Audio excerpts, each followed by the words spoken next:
Trash. There's so much of it out there. It's in our schools, in our shopping malls, and in our video game bargain bins. Some trash is clever and is able to disguise itself amongst the treasure. And with so much trash polluting the gaming world, it's up to somebody to differentiate the trash from the treasure. Somebody like me.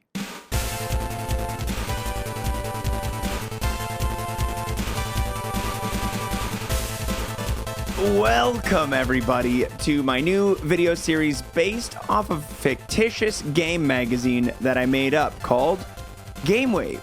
My goal is to highlight 5 games that may have gone under your radar. I play each of them for about an hour apiece and then give you my thoughts on whether I think they were great or if they were trash. Ultimately, I'm just trying to make the treasure a little bit easier for you to find.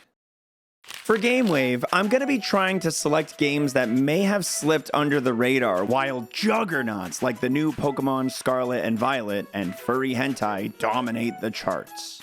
If you've got any suggestions for games, leave them in the comments, but do me a favor, don't like or subscribe until you finish the video. Only do so if you actually like it. And if you ever come by my stream, go ahead and submit a game live so I can either praise you or trash you for your terrible ideas.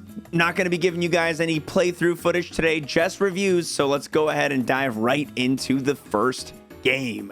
Game 1. Whenever you take 2 really awesome things and combine them, you're almost always likely to end up with an amazing result.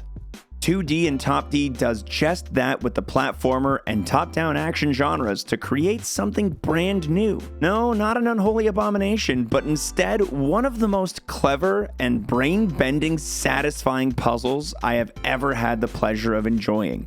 In Toodee and Topdee, you switch perspectives between the 2 genres to navigate one-screen puzzles. From Toodee's perspective, Topdee is a wall-walking god capable of manipulating the very floors and walls of his world. From Topdee's view, Toodee is a physics-defying creature able to ignore the laws of the 3rd dimension imposed on him. This game has a wonderful scaling of its difficulty, introducing new mechanics in each world and giving you a few levels to grasp the complexities of them. You'll start out with some simple platform manipulation to get Toodee into areas he can't reach on his own. Later, you'll get into more complicated areas where you gotta manipulate things like filling and draining water in levels to let the characters navigate them. The satisfaction you get from solving these more challenging rooms will make you feel like the smartest person on the planet. The cherry on top with this game is that each world ends with a fun boss fight. Each boss lets you test your reaction time and puzzle solving by forcing you to gracefully switch between Toodee and Topdee to successfully deal damage to it. It basically throws a timer onto your puzzle-based gameplay to force you into a more action-oriented scenario. Toodee and Topdee is a fantastic game for people who love solving a good puzzle. The visuals are crisp, the gameplay is amazing. The soundtrack didn't stand out too hard for me, but it wasn't on the bad side. Overall, this game was fantastic, and I will definitely be revisiting it to exercise my massive brain in some awesome puzzles. Game 2. Have you ever done drugs? Don't worry, me either. But look, playing Everhood is about as close to a psychedelic experience as I will ever get. Oh no, my brain can't take this! Buddha, I need you to stop that! This RPG features combat that puts your character on a Guitar Hero fretboard, but instead of hitting notes, you have to dodge them like a scared little baby. At first, I was a little turned off by the game's blatant artistic inspiration. Undertale quickly became a cult hit on the internet, and it was sure to spur up some copycats along the way, like recent Juggernaut release, Furry Hentai. But after looking past the copycat aesthetic and personality in Everhood, it's clear that the game stands proudly apart on its own as a fantastic work of art. The combat is entirely based on the music, so it's no surprise that the soundtrack for this game hits the mark. The dialogue contains tons of silly tongue-in-cheek humor that had me cracking smiles often, and the visuals in some of these battles melted my brain more than that banned episode of Pokemon that gave your friend Tommy a seizure. The story of this game takes a little while to pick up, but eventually Everhood turns into a pretty deep game with a story that may even tug at your heartstrings. At about 7 hours for a playthrough, it's too great of an experience to pass up. With multiple endings, a branching storyline, some of the most creative and enjoyable combat sequences I've seen out of an RPG, Everhood deserves a spot on your Steam wishlist yesterday. Game 3. If it isn't already apparent, a good pixelated art style hits my nostalgia bone in the perfect way. Haiku the Robot follows suit with the other games of this video in art style, but it has a more familiar gameplay style. It's a Metroidvania! Haiku the Robot explores one of gaming's most cherished and long-running genres in all the ways you'd expect. You're gonna find a room and say, "Oh man, I bet I could get up there with a wall jump." And then you're gonna find the wall jump upgrade, and then you're gonna spend 15 minutes looking for that wall jump room because you forgot where it was until you eventually end up somewhere entirely different. Tell me I'm wrong. Tell me I'm wrong. The first and probably highest praise I have to give Haiku is just how beautiful and interesting the world is. The game showcases a diverse set of environments in a well-themed world. You'll find all sorts of areas with clear focus and design elements. It's so marvelous to look at that my vocabulary really can't do it justice. The movement of the game was okay, but the combat did feel a little bit lacking compared to the other titans dominating the Metroidvania genre, such as Metroid and Vania. The swordplay felt reminiscent of Hollow Knight, especially the ability to pogo off your enemies while still dealing damage. And while the core combat wasn't bad, the enemy design didn't feel varied enough to offer the best challenge it could. Again, I'd like to stress that I spent only about an hour on each of these games, and we all know a Metroidvania game can change drastically in the second half. Overall, Haiku the Robot is a wonderful game that could have nailed the combat a little harder. For a one-man studio, it's hard to count this game as anything other than a massive success, and it's available on Steam and the Nintendo Switch. Game 4. Hey, remember earlier in the video when I was saying I was gonna highlight games that may have slipped under your radar? Well, it turns out that I broke the law. I lied on the internet. I judge the defendant guilty as charged. We've all seen Sonic Frontiers by now, and including it in this video was my excuse to get a chance to play it. I've been a fan of Sonic since I first played it on the Genesis as a kid, and us Sonic fans have not had it easy since that blue man made his way into the 3D space.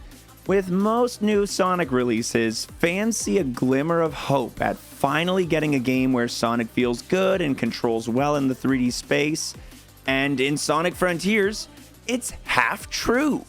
The controls in Sonic Frontiers are not great. The dimension levels feel clunky at best, and he still has some unpredictable moments when you get to higher speeds. His combat moveset feels a little bit awkward, and every once in a while you run into a game mechanic that just seems to not work. Now, acknowledging all that, the game is, at its core, a lot of fun. When things are working well, it feels great. Moving around in a big environment at high speeds is massively satisfying, and uncovering all the little secrets in each zone gives you a great feeling of accomplishment and discovery. I've sunk enough time in this game to know that it's not perfect, but to also know that I really like it. Look, maybe it's a good game, maybe I'm just a victim to Sonic Stockholm Syndrome. Who knows? Who can say for certain? Game 5. With so much dimension twisting action in today's games, it was important to bring one that was a little bit more accurate to real life. That is why I decided to cover Deeeeeeer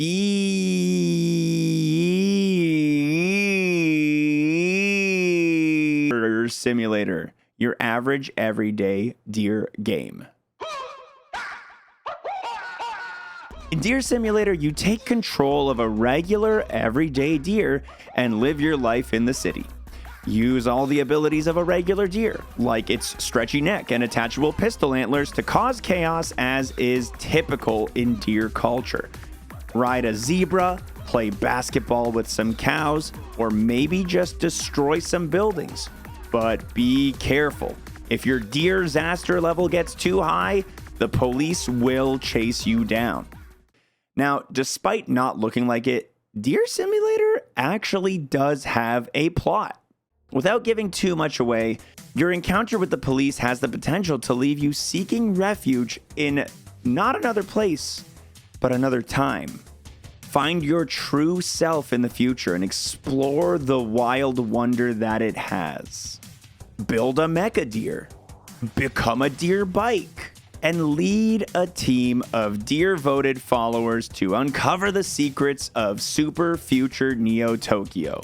I don't know if it's actually called that, but you haven't played the game, so you can't prove me wrong.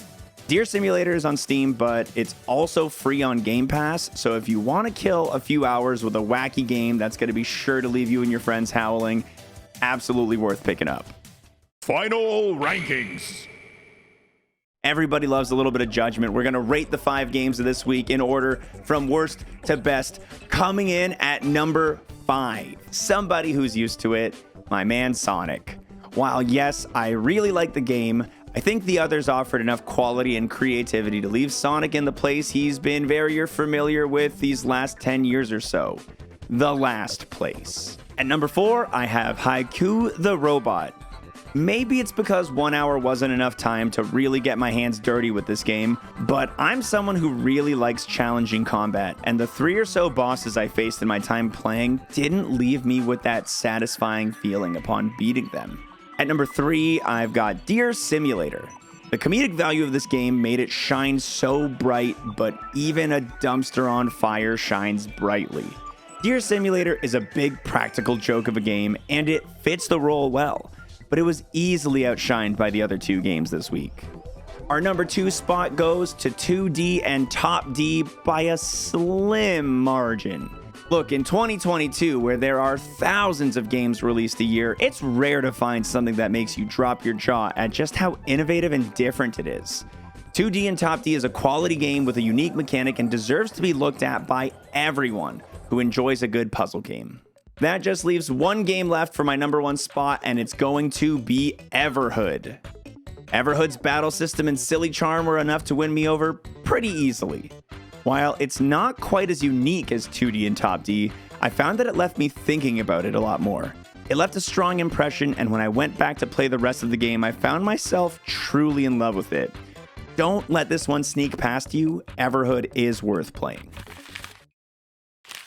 Well, that's my list. Do you agree? Do you not agree? Tell me why I'm wrong in the YouTube comments on the YouTube. If you have any great hidden gems you want to share with me, drop them in the comments. If you enjoyed the video, thumbs up, like it, do whatever the good things are on the video. And if you want to watch more of my videos, subscribe and come back and just do it genuinely. If you like the videos, subscribe to the channel, you know? We don't got to make this a weird please subscribe thing, even though it's dragging on a little bit here. But yeah. If you're interested in catching the actual gameplay from these games, they're all uploaded onto my VODs channel. You can catch them over there, so jump on over. The link will be in the description. It's going to be all over the place. xwater VODs. I will try and put it here or there. I don't know. I'm still kind of getting used to this whole YouTube thing. All right. I'm gonna leave now. I'm gonna finish it. The video's done. See ya.